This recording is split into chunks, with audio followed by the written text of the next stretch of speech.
if you're having elbow pain on the outside of your elbow, you may be suffering from lateral epicondylitis or lateral epicondylalgia.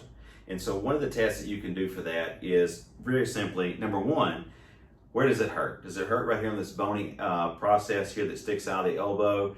Does it radiate down the forearm? That could be radial nerve. But for this purpose today, we're just going to say that we think this is typical lateral epicondylitis, which is normally the ECRB, extensor carpi radialis brevis tendon and muscle that's involved because of its really, really small attachment right here at the elbow.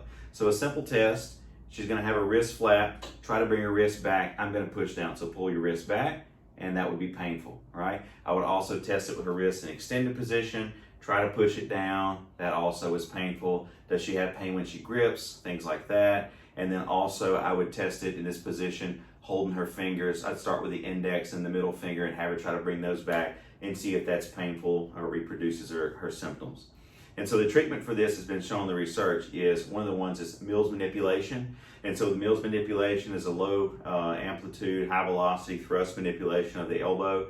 It's been shown to be pretty effective. And so very simply, I'm going to take her hand like this. I'm going to go through, wind her wrist into flexion. So the patient needs to have full elbow extension and full wrist flexion. So she's going into elbow extension, full wrist flexion, and then I kind of bring her out to the side and wind her up like this. My hand goes on the back side of her elbow. The pointy part of the back of her elbow is pointing up towards the ceiling. She takes a deep breath in. When she lets it out, I go down and push, and there's a quick little thrust that goes on.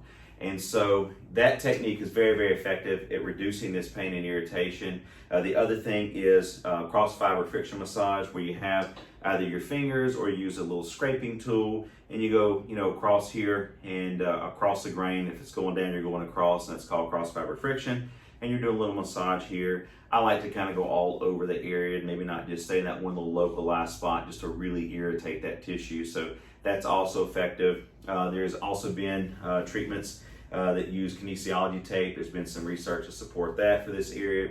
It decreases pain and symptoms, and then progressive strengthening exercises and loading the tendons. So of course you want to do activity modifications and avoid doing some of the different activities that are causing the pain and the mechanism of aggravation. So you want to do those things, but usually this can be very debilitating for people, but usually it's pretty easily treated if you know the right approach. So I hope that helps, guys, and that's the treatment for lateral epicondylitis. Thanks for watching.